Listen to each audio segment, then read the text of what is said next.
Hare Krishna. Let's start from Mangalacharan and then we shall continue with our series of Discover Yourself, the journey of self-discovery. But first, let's do Mangalacharan. Let me do it full. I hope. Okay. Happy Holi to everyone. Yes, it's Holi time as well. Right, great. Okay, let's do Mangalacharan.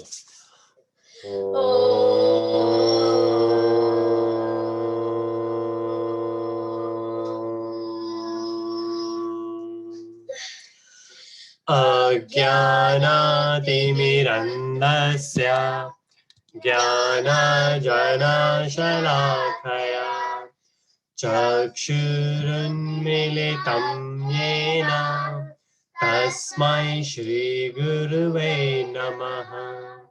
श्रीचैतन्यमनोभीष्टं स्थापितं येन भूतले स्वयं रूपं कदा मह्यं ददाति स्वपदान्तिकम्। वन्देऽहं श्रीगुरुं श्रीयुतपदकमलं श्रीगुरुन् वैष्णवंश्च श्रीरूपं साग्रजातं सहगणा रघुनाथवितं तं सजीवम् साद्वैतं सवादूतं परिजनसहितं कृष्णचैतन्यदेवम् श्री राधा कृष्ण पादान् सहगणा ललिता श्री विशाखावितंश्च हे कृष्ण करुणा सिंधु दीनबंधु जगत्पते गोपेशा गोपिका कांता राधा कांता नमोस्तुते ताप्त कांचा गौरांगे राधे वृंदावनेश्वरी वृषभानुसुते देवी प्रणमामि हरिप्रिये वाञ्छकल्पतरुभ्यश्च कृपा सिन्धुभ्य एव च पतितानां पावनेभ्यो वैष्णवेभ्यो नमो नमः।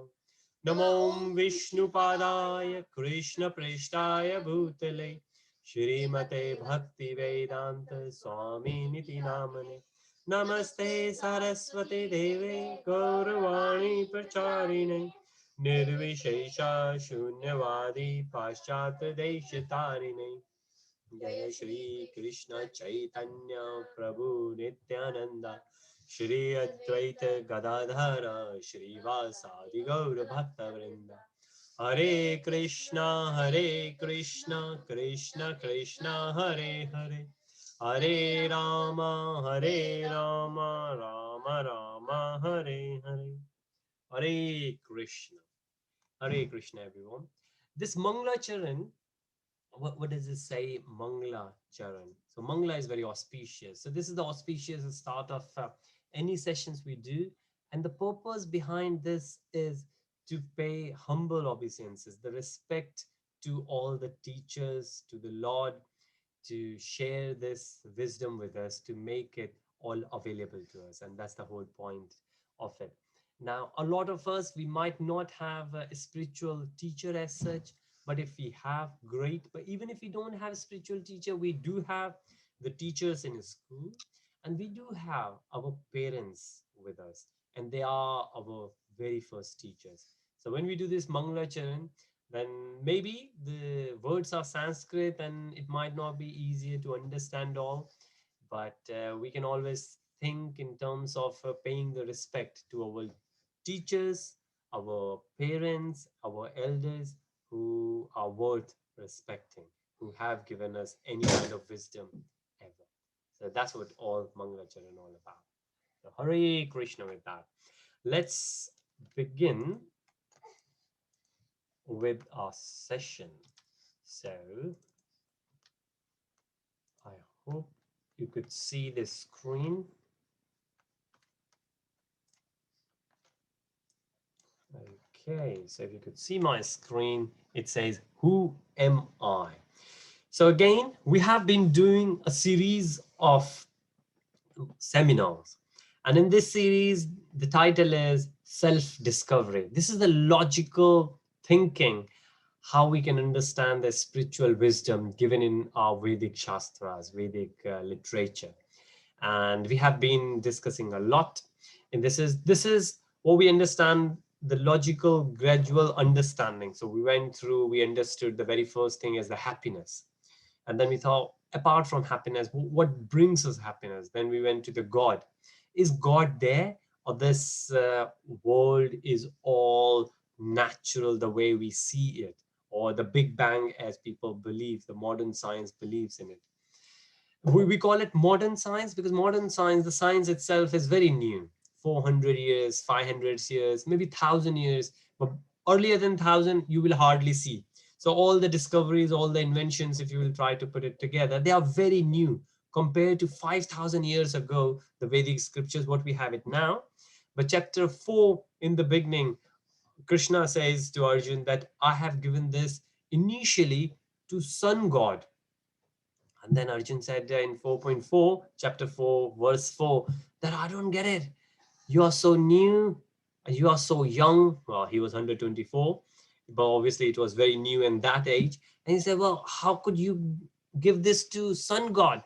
So this is another fundamental perspective we understand, is asking questions. We should understand questions if you don't get it. So if I will say something illogical, then you should say, no, Prabhuji, you are just making things up now, right? So keep that on and feel free to say that to me, because it's Sunday evening, been a long day. I might say something which is not logical. And if I will fall into it, please correct me. Yes, feel free to correct me. I will be more than happy, because then we have discussion. We get the opportunity. So never look at it as Prabhuji.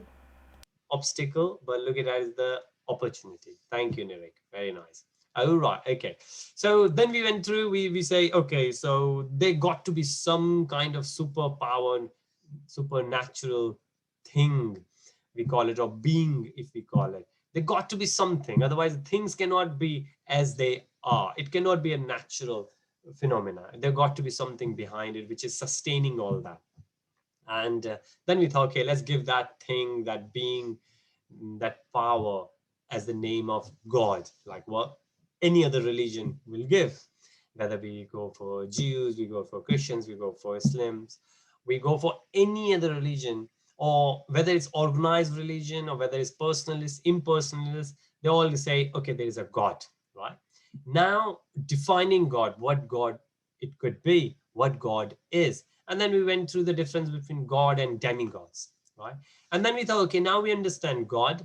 Now we need to understand what are we. So today's session, as I always say, that this is the most interesting one. Reason being, in my life, my parents are in India at the moment. They come along at some point, but they are not with me, right? And while you are growing up, you might reach to a level for university, you might go away. And it could be that from London, you will go to Manchester, from England, you will go to America, or other way around. Like I was reading a book yesterday, I finished, and one of the Matajis, her family was in America, but the son came to do PhD in Oxford, in England. So at some point, children, they, like the young birds, they fly away from the nest of the family, and then they are their own. And these fundamentals, they will stay with you to make the foundation of the wisdom you will carry on with you. And that's the whole reason we are doing it, right? But then you will have to make your own decision, right? But we do need to understand that the parents can leave us, and sometimes partners they leave, sometimes the children they leave. Children, again, when the children will go away, parents are there themselves, their own. But one thing which will never leave you is your body. Obviously, when the body will leave you, that's the end of this life. But you are always with you. You never miss the appointment with yourself. So it's really good to invest some time knowing yourself.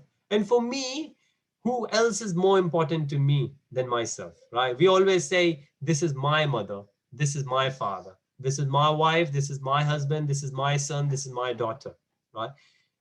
The relation comes later, but the adjective, if we say, the the relation between that relative is the first, that this is my, right? If the son is not going to obey me, the son is mine, but I won't consider as mine. So if, as long as the other person will follow my rules and regulation, the relation will stay. So the perspective is that whoever you are living with, you might get separated at some point, but you will never get separated from yourself. So it's really good to understand yourself. And that's the whole plan of today's session. And this is based on the teachings given by His Divine Grace, A.C. Bhaktivedanta Swami Prabhupada, who is the founder Acharya of ISKCON. Now let's get in there. What do we say? We think about who am I, right? And think about it, because I'm going to ask questions. So feel free anytime. Okay, somebody said it. Somebody said devotee. Haribol, I forgot. I didn't check it who you are, but it's really good. Devotee is a good name. So you raise your virtual hand. If you raised it intentionally, you want to say something, please go on. Okay, Nirik is there. Krishna Chaitanya is here. Ishan is there. Devesh and Devika is there. Somebody called devotee is here, which is a great name. It was by accident. Okay, no worries. If it's by accident, I'm just going to lower that hand. So feel free to raise your virtual hand, unmute yourself, say something in chat, and it's always good to hear from you, everyone. So it's good to stop whenever you think you are in doubt, right? So who am I? And I'm going to give you a few bits what we think we are, and then I'm going to ask you, what do you think you are, right? Because it's really good that what perception of you carry with you right now.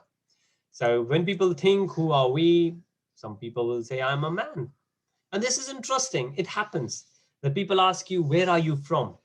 So we have been traveling a lot. We were in Delhi, we were in Sheffield, next to Manchester. Then we went to, Shivani is next to me, she's saying Malaysia. Malaysia, we went for holidays. But we went to Dubai, we were in Muscat, we were in Abu Dhabi, then we were in Paris, then we are back here in London. And a lot of time people ask, where are you from? And it's hard to say, where are you from? But even more than that, who are you? So somebody says, so who are you? And you say, I'm a man. Somebody might say, I'm a woman. Somebody might say, I'm a businessman. And this also happens. There's a marriage I have attended in Africa. A friend of mine who was in university with me, I attended his wedding. And there was one guy, so there were many. So just to give you the gist, that there are two countries, there are many countries in Africa. Africa is a continent. The two countries next to each other. So from one country, we flew to another country. So the groom, I was there with the groom. So the groom's family had a plane charter, and the whole wedding, everyone within the wedding flew from Nairobi, from one place to another place, another city. And when I went there, we were there in a very nice resort for a few days. And then one of the guy I was speaking to, he came to me and he said to me, so let's say there were maybe 1,000 people there around, including groom and bride when we were there. And he said to me that except me, himself, he said, except me, everyone here he was a family friend of the father of my friend. So he knew almost everyone there. He said, except me, everyone here is a businessman. I thought, wow, everyone is a businessman. You know, you get people from different, but that's how they identify themselves. And I said, so what do you do? He said, I'm a doctor. I run my own clinic. So that's the reason he didn't consider himself as a businessman, but he runs his own clinic. But everyone else is businessmen. So there are many people, when you ask them, they won't say man or woman, but they will say I'm a businessman or businesswoman. So that's another identity many of us carry with us. They Nirik. might say they're a student or a teacher as Yes. well. Well done. Yes. So that will come along. So that's right. Nirik said it, that many will say I'm a student, and that also happens. So a lot of time people say, They'll say what they think they are, like what they think as a person from a yes. different being, what they think. Very nice. Yes. So this is a very good thing. Now you could do a test with your friends, with your relatives, with your cousins, then who are obviously not here. Then it's really good to ask these fundamental questions. And the answers you get, they're mind blowing. Why? Because when you will start discussing with them, then you will say, why didn't you say this? Why didn't you say I'm a boy? Why did you say I'm a student? And the person will think, yeah, I'm a boy as well, but I'm a student. You say, yeah, but why did you choose yourself to be classed as a student rather than a boy? Or somebody will say boy, and then you can say, why did you say boy? Why didn't you consider as you're a student? But moving forward, somebody might, we will see, but somebody in the industry and might say, I'm a designer. So it's not only that I'm a serviceman, I'm a designer. Somebody who designs things like architect could be, and then somebody might say, I'm a sports person. So this is going into the profession now, right? So when people say, but how about when people say I'm a husband or wife? And that's another thing. People say, oh, my mother is a housewife. Wow, that's amazing. Well, why didn't you say your mother is somebody else? But these are the keywords. When we think of someone, we think of those labels, we think of those designations, right? So there are many out there. And somebody will say, I'm a father, I'm a son. So, like somebody said, well, last year I always used to think myself being an engineer. But this year, because I got a son, now if somebody asks me who am I don't call myself engineer anymore. I call myself as a proud father. So it's really interesting how the emphasis changes from one role to another. But how about this? A lot of people, especially in politics, they don't consider themselves as a businessman or the profession they are in.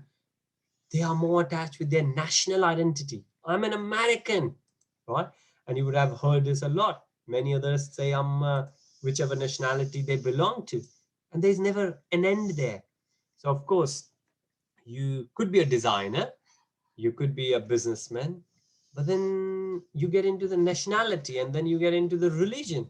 Now, you could be American, but you could be a Christian American or Indian American. And a lot of people, they do mix these things together. Somebody might say, I'm a Hindu, but then you could have, for example, in ISKCON, there are many what we call, like somebody people, when people, they do need to discriminate for some reason, for a positive. Like I remember I was in France and there was a French Mataji. When I say Mataji, she was of my age, quite young. Well, I consider myself as young as well. I'm 40 now. But when I met her, then she said, okay, my Prabhu, like my husband is inside the temple and he got that book you are looking for. So I said, okay, I will go and find him. What's his name? And then she gave me his name. And while I was going away, she said to me, by the way, my husband is Indian body. I said, Indian body. All right, okay. Because most of the time you would think, and I didn't ask, but it's it's kind of given, and at least that's what she thought, that if she's French and if she has sent me inside the temple, that okay, my husband is there, then I might be looking for somebody who would appear as French. Could be white, could be somebody speaking French, could be in a French accent. But she made it clear that don't get confused, maybe from her experience with others, that okay, you look into somebody who will have Indian body. And this is another phrase I've seen a lot of times here as well. So like when I said something to someone and somebody said, okay, who is he? Is it a white body devotee or Asian body devotee? So it's like, for devotee we don't want to discriminate, but just for our own identification we want to say whether it's the white body or Western body, or it's an Asian body, which is a discrimination in one sense, but this is just to facilitate whatever we are trying to do. And sometimes, and again, for the good reasons, not to discriminate for the bad reasons, like most of the time people do. But these are the labels we carry on with us. And These could get into very much in detail, especially if you know in India. So people have national feelings, but people also have the community feelings. So if you see all of them, they could be Indians, they all could be Hindus, they all could be fathers, they all could be engineers or doctors. But along with that, they have another community, which community which they belong to, or if they have their own language. Then we think, how many different labels do we carry? So who are we? Now, I'll just put the next slide, and then I will request you to give some feedback. What do you think you are? How do you identify yourselves? Any volunteer. If somebody will ask you today, who are you? What you gonna say? I've given you some hints and tips what others consider themselves as, others label themselves as. Yes, Nirek, please. I would say that I'm a Okay. sportsman or a devotee Very nice. Thank you. or a student. Well, student and devotee is kind of the same thing. Yes, a student will work as well. Great. Thank you, Nirek. And Ishan said, I am me. I, me, mine. Yeah, it's quite deep, of course. It's deep, Ishan. And I was about to say, this is sometimes very smart people, they do it. If somebody asks you a complicated question, then you give a complicated answer, and the other person will get very confused about your answer. So very nice, Ishan. You could say that as well. It's a good trick. And Krishna Chaitanya, you would like to say something? You unmuted yourself. Okay, Krishna Chaitanya, if you're saying something I couldn't hear, would you try again, please? No. Okay, all right. You on? Okay, Devesh or Devika would like to say something, Yeah, please. could I tell you mine? I'm a female. I'm young. My birthland is in America. Yes. My occupation is I'm a student, and my belief system is I'm a Hindu. Very nice. Very nice. Thank you, Devika. And that's very nice. And it's like one sentence, and she has given many designations she could think of regarding herself. And that will make it very clear about yourself to others. And that's very nice. Very nice. Very detailed as well. That will give a very good reflection of yours. Thank you, David. Okay. If anyone else would like to say anything else, if no, then if you think that all these things could change, isn't it true? Any of those things we have said so far, we have discussed so far, they all can change. However, what we can think is that what's wrong with it? Nothing is wrong. I was a Hindu, I'm a Muslim now. I was a Christian, I'm Hindu now. I was an engineer, or I was a designer, I'm engineer now. Or I was engineer, but I'm a project manager now. Right? And these days, males could change into females. Young obviously could get older or will get older. And then birth, like people get birth here, they move away, and then they change it, occupation, they change it, belief system, as we said, religions could change. So all these things could change. And what we are trying to say here is that all these labels, all these designations, do they really belong to us? Or do they, all these, they belong to the body? Obviously, male, female, young, old, birthland, I'm American. Who is American? The body is American, or the mind is American, or the soul is American? Krishna says in chapter 2, the soul never changes. And the very first realization, so we have three different realizations. We have Brahman realization, we have Paramatma realization, and we have Bhagwan realization. The very first realization, Brahman realizations, and Upanishads are full of Brahman realizations. It says that realization is when we realize that we are not this body, we are not this mind, we are soul. Because this body and this mind, they keep changing. But we don't change. Well, soul doesn't change. But obviously, if we consider ourselves as the body, then we think, oops, yeah, our views, they change. So all these things can change. The question is, what's there in us which never changes? Which never changes? Or is it me who keeps changing? Because Krishna says soul never changes. The soul is not male or female. The soul does not get old. These all are material designations.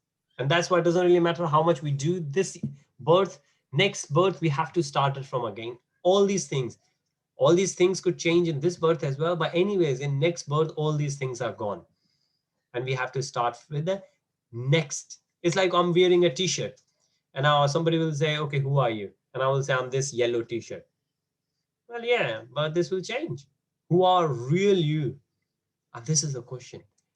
This is a question. What we say, am I this body? And then a lot of scientists and a lot of you might have done it.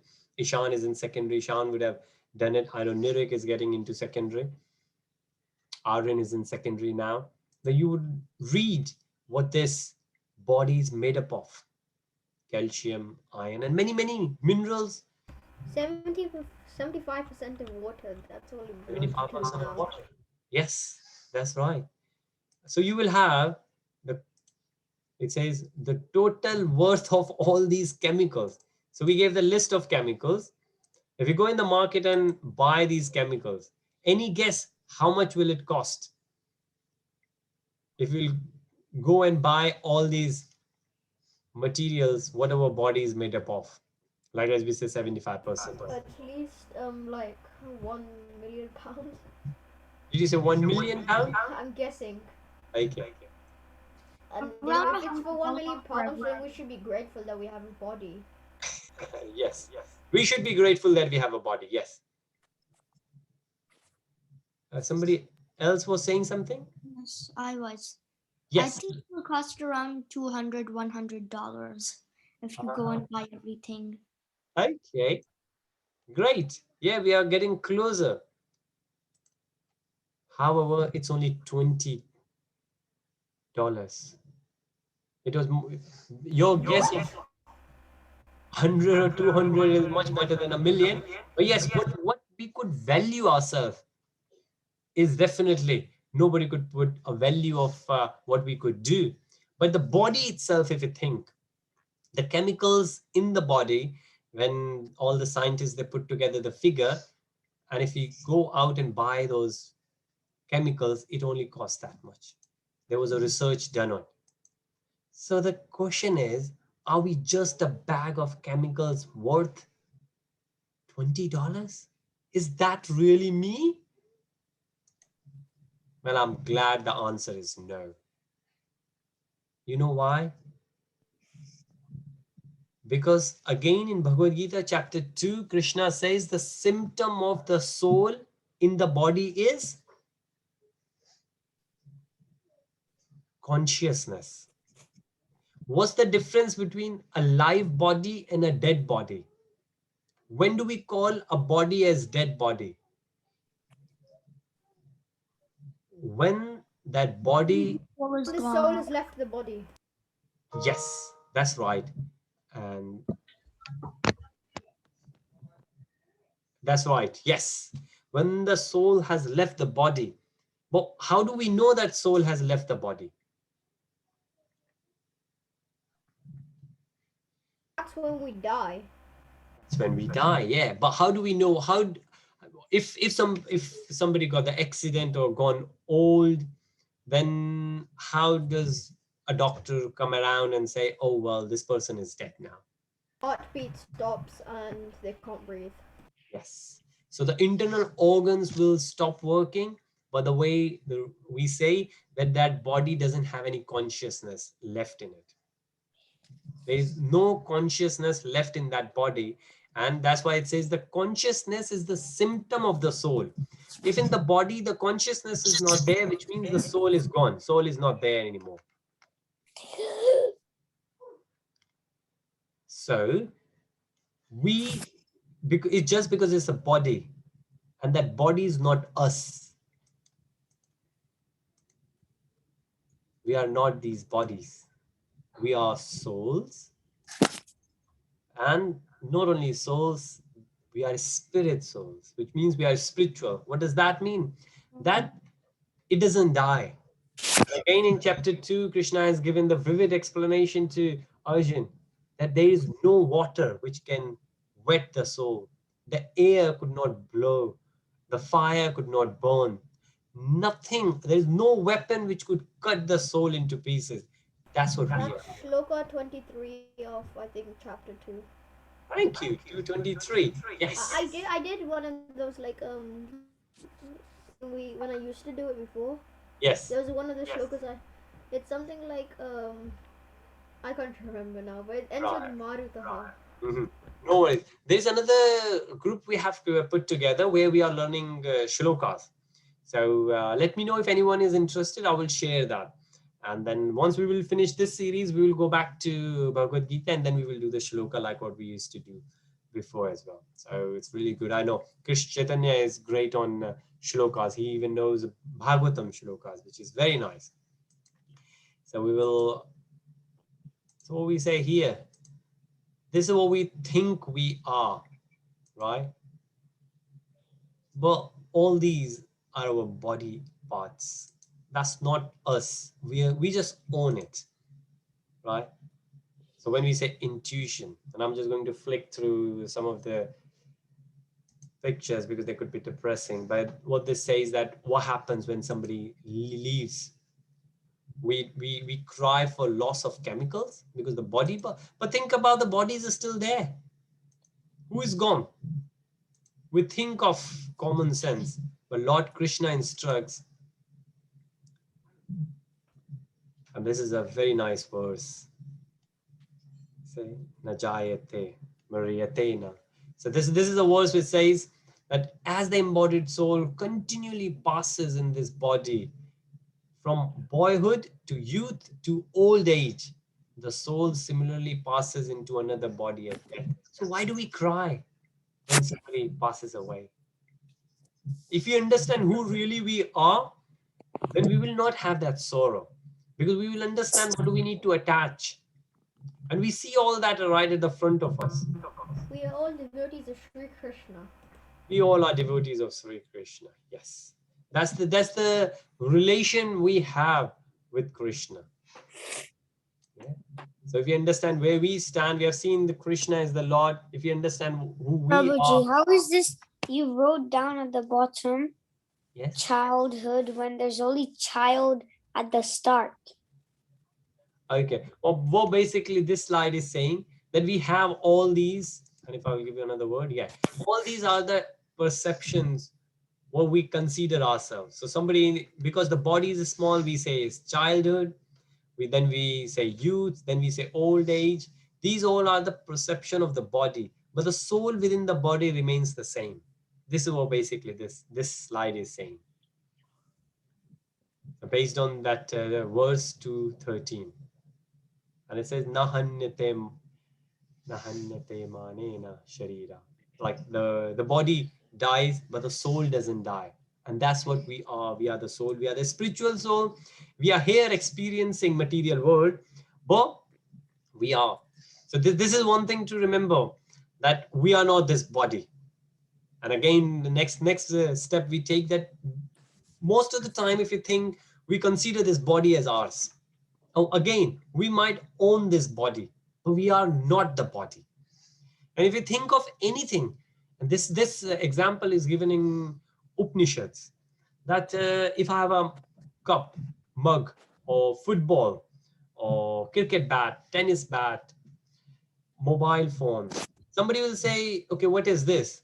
What I will say, this is my mobile. This is my mobile. But if somebody will point at your body, we never say this is my body. What do we say? We say this is me. Like what Ishan said, I am me. Well, which body part Ishan could point to and say this is me? Like if I will say this hand is me. Oh, no. This leg is me. No, this head is me. Right? Which part is me? The combination of all is me? It's very philosophical. You know, Upanishads are very philosophical. Doesn't your soul count as you? Yes. The soul is what in reality we are. So we are spirit souls. We are spiritual souls. But the soul is within the body and kind of it's now that's a question. Now think about, so my soul is me. Yes. Yes, my soul is me. And we don't even say it's it might not be correct to say that my soul is me. When you say my soul, who are you?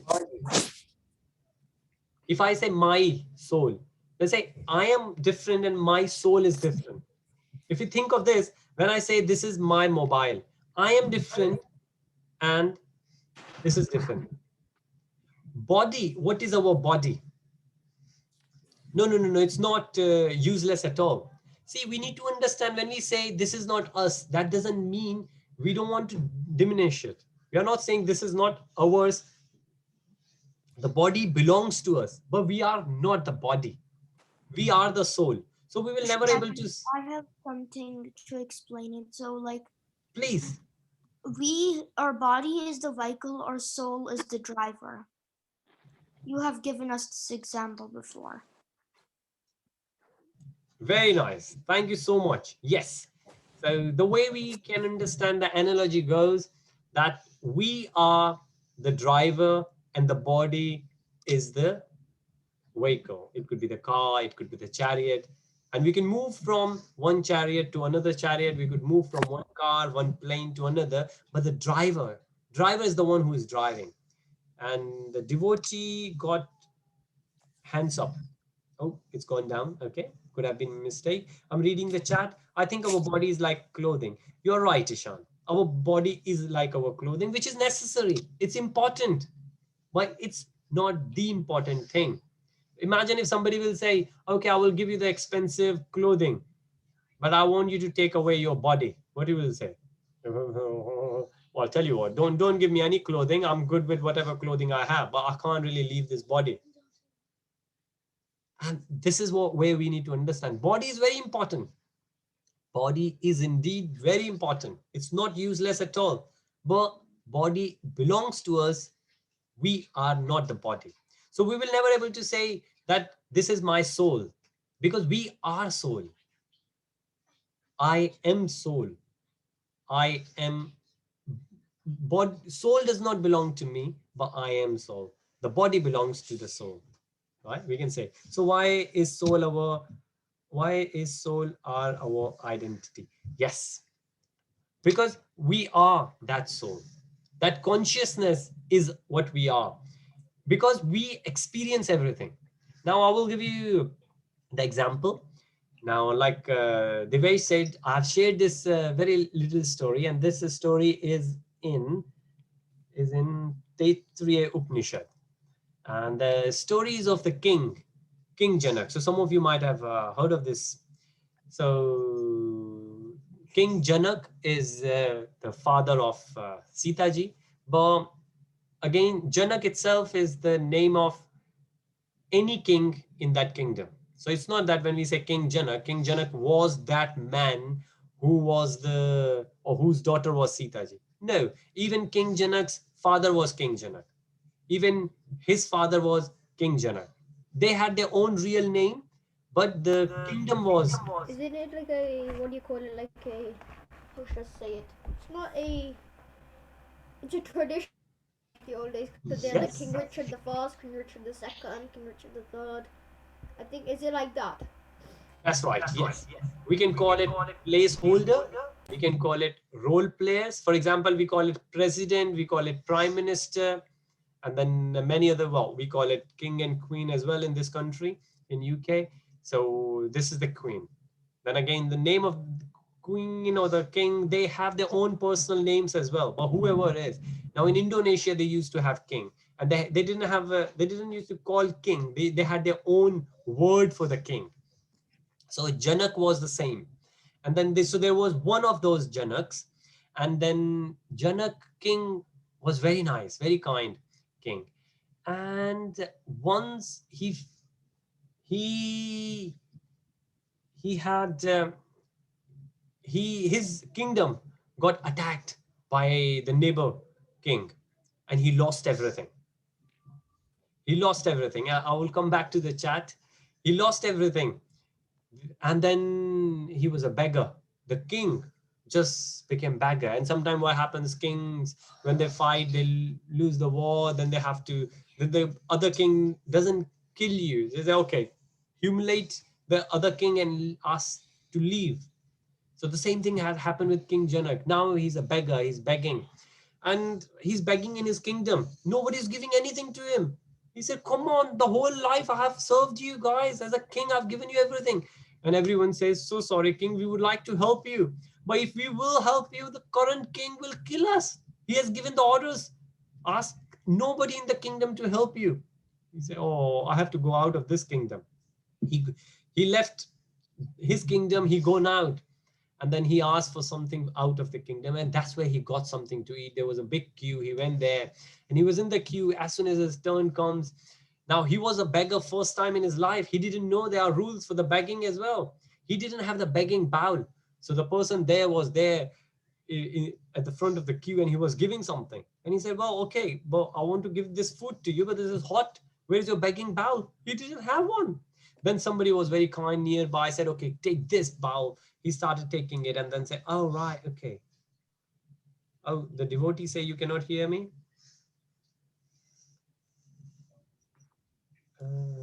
Okay. I hope everyone else could hear me. I can hear. Babaji. Yes, Ishan could hear me. Yeah. Great. So I hope you guys could hear me. I will request the devotee. So check the audio settings at your end, or maybe sometime you could go out and come back in. This happened with Krishna Chaitanya before a few times, and with Adi as well, who could not join today because he has a chess competition. Okay, thank you. So what happened? And I was checking if I'm not on mute. Sorry, I'm good.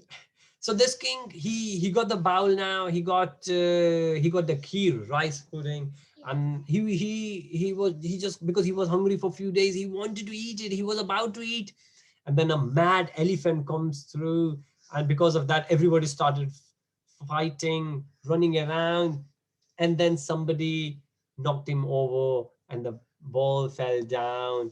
The kheer, the rice pudding fell down, and he was just crying. Now what happened there? Krishna, don't you want me to eat even after so many years? What did I do? And he thought, okay, let me eat what's fallen on the floor. It was dirty, but he was so hungry, he was about to eat. But then a dog came and started licking that food. And he goes, what? I can't even eat what's there. And at that moment, he woke up on his bed. And he had a heavy breath. And then a soldier came on, you are okay, king? And what did he say? What did king say? And this is the title of the story. What did he say?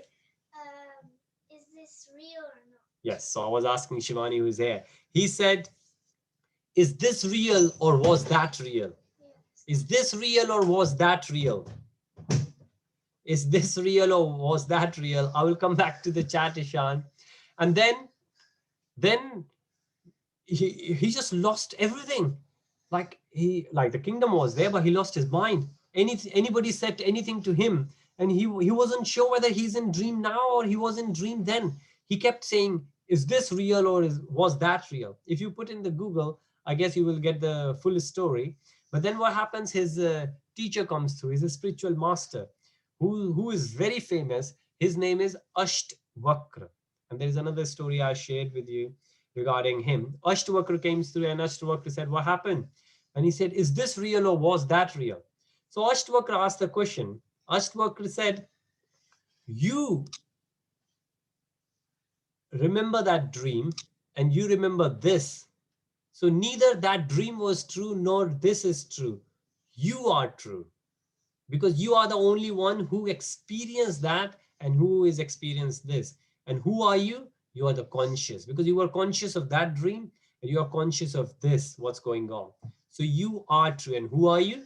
You are a spiritual soul. And there are many different names. So soul is an English word. Otherwise in Sanskrit it's called Atma. Now Atma in soul is a bit different, but that's the nearest equivalent we have in English language. Another word is Brahman.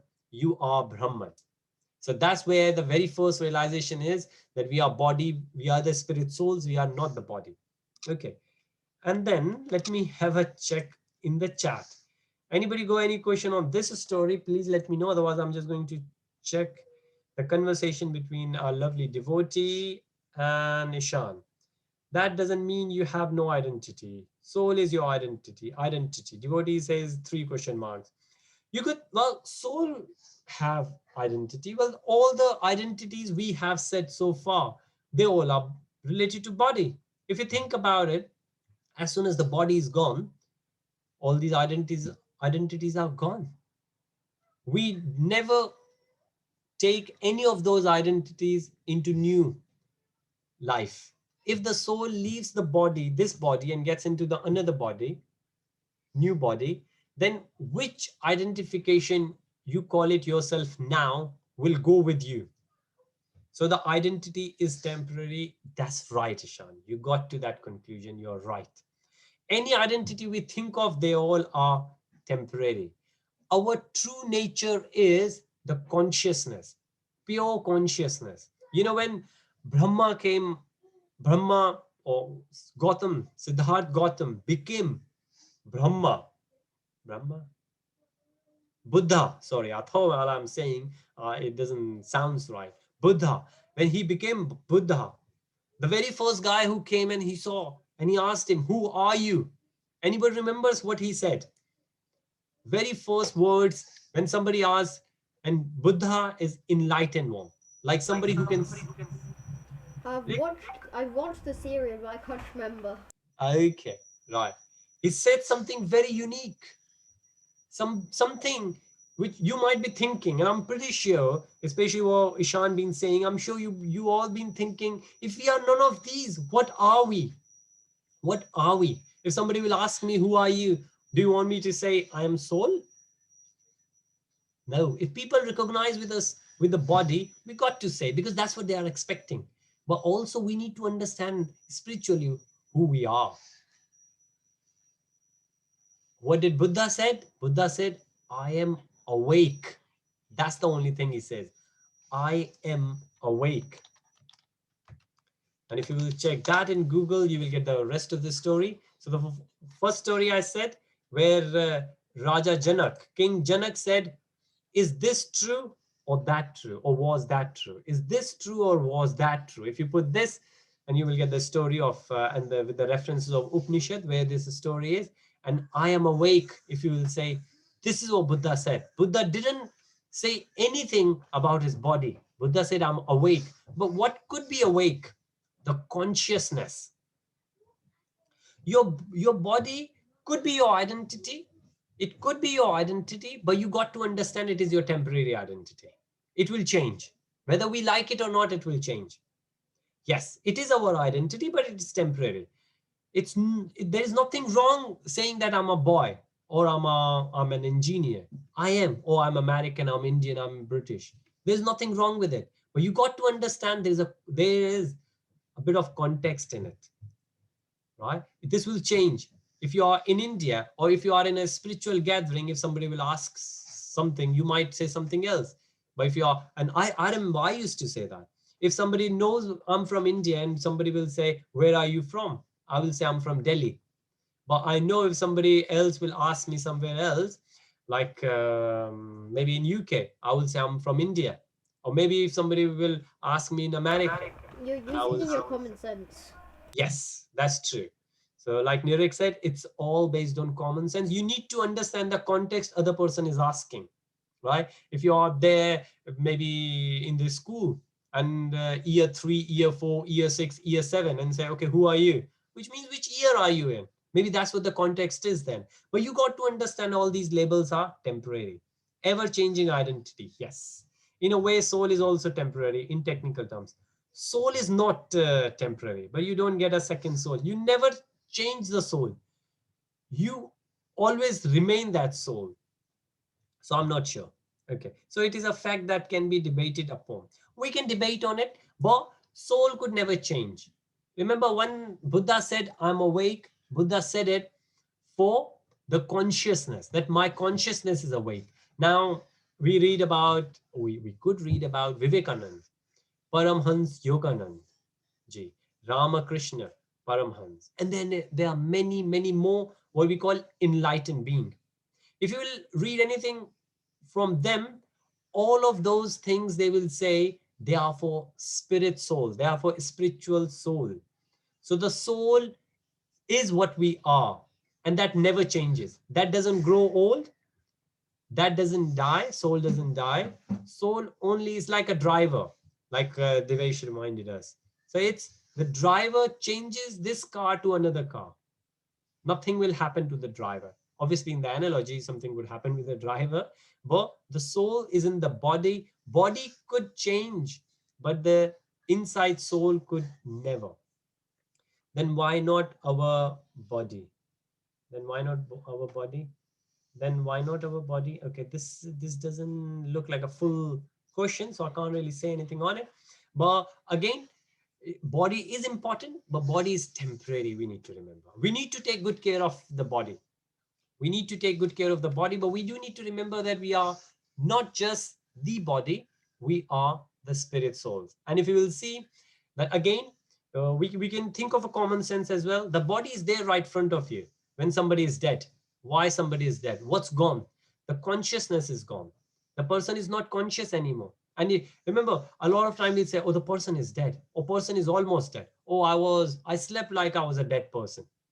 Or it says, I slept like a log, like a wood log, like wood doesn't have any consciousness, right?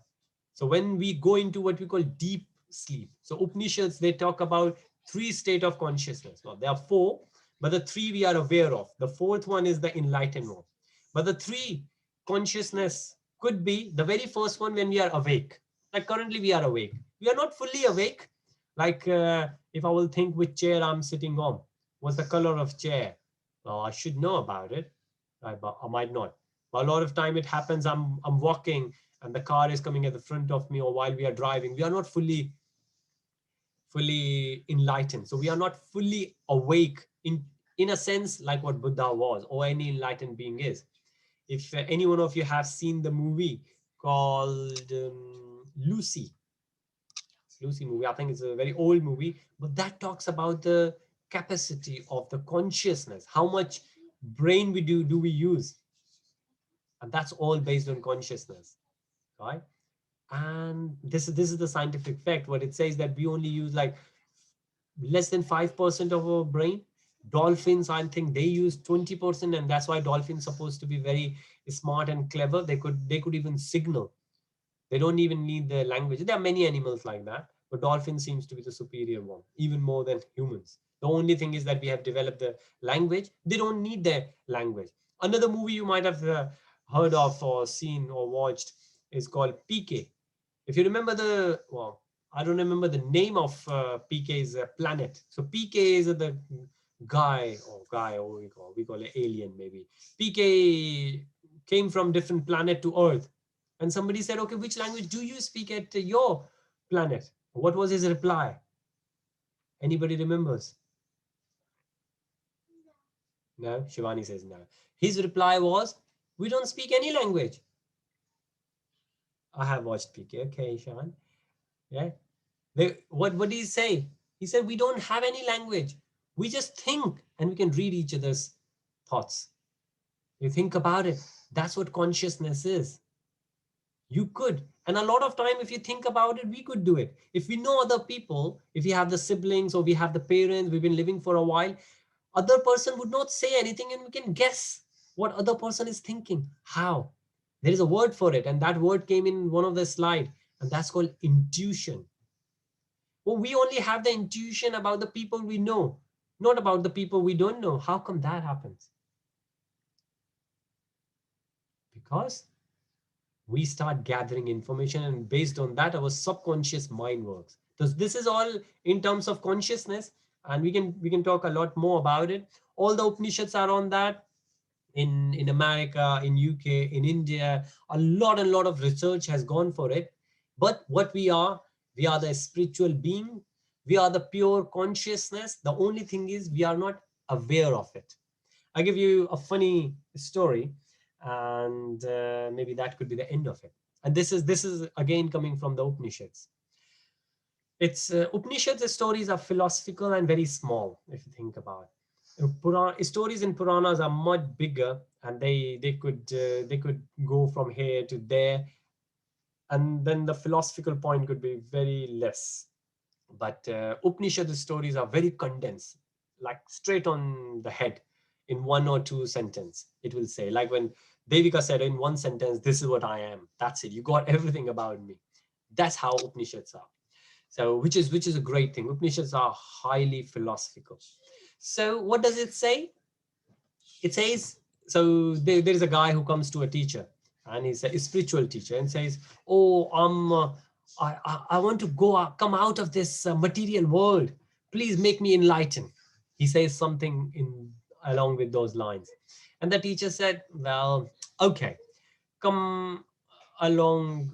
Okay, stay here, do things, do what we call devotional service, like take care of the temple, feed everyone, like karma yoga, do a bit of meditation, yoga, ashtanga yoga we call it, do a bit of meditation, dhyan yoga, right, and read a bit, gyan yoga, do all these things and stay for a few days." He stayed there for maybe 2 weeks, and then he said, "I've done all these different yogas, but I can't understand. Why don't you just give me what I'm looking for? Make me free."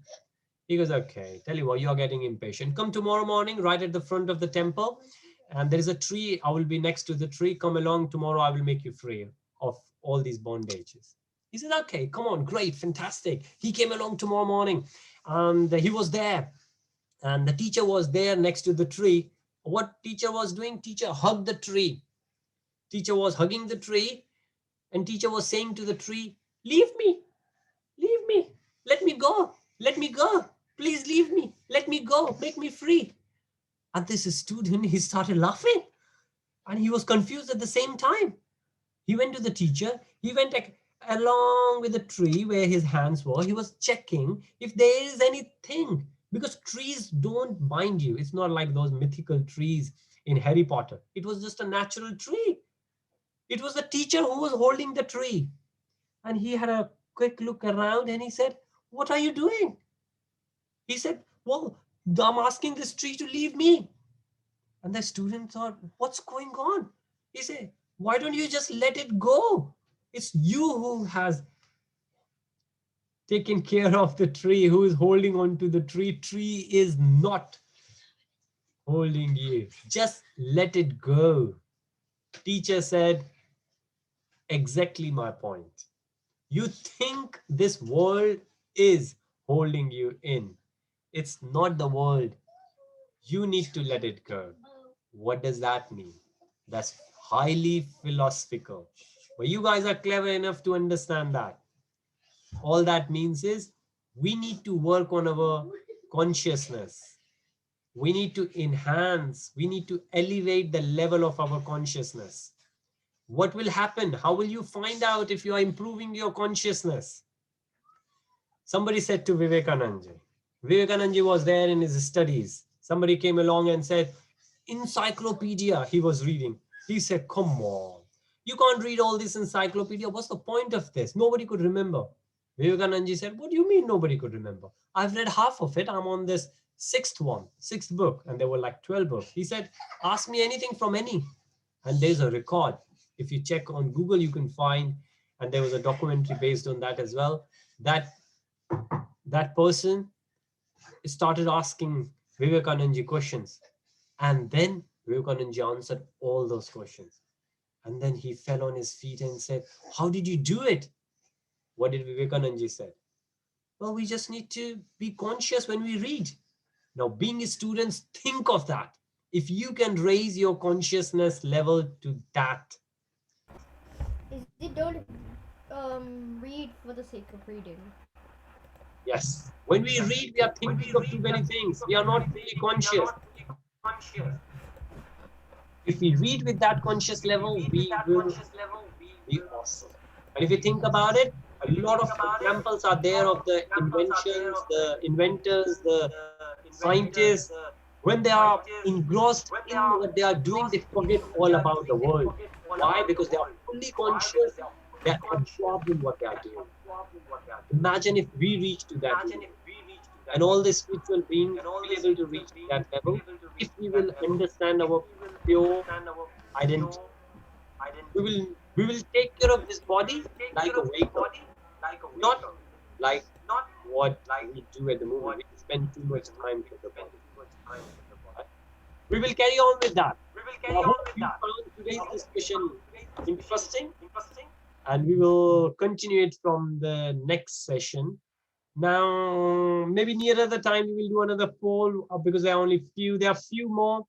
Like Tanmay couldn't come for 5 p.m. and well, Adi couldn't do. Adi had the chess as well, and there were a couple of more who said they could not come for 5, and that's the reason we wanted to change it. And here in London or in UK, the time has changed from GMT to BST, from Greenwich time to British summer time, and because of that, a bit of more light has. Well, even though it's not very light at the moment, it's cloudy, but I'm sure very soon that's what going to give us trouble. But we will see what happens. We will always go with majority of the devotees, but I think at some point we will have to move on to the 6 p.m. But we will see how it goes. Okay, so watch on just before the session because somebody called me this morning just to change the time. Hare Krishna. All right, we will meet again 5 p.m. if not change again. Hare Krishna. Srila Prabhupada ki jai. Gurudev Maharaj ki jai. Hare Krishna. Hare Krishna. Well done. Good discussion. Take good care of yourself. We'll continue next time.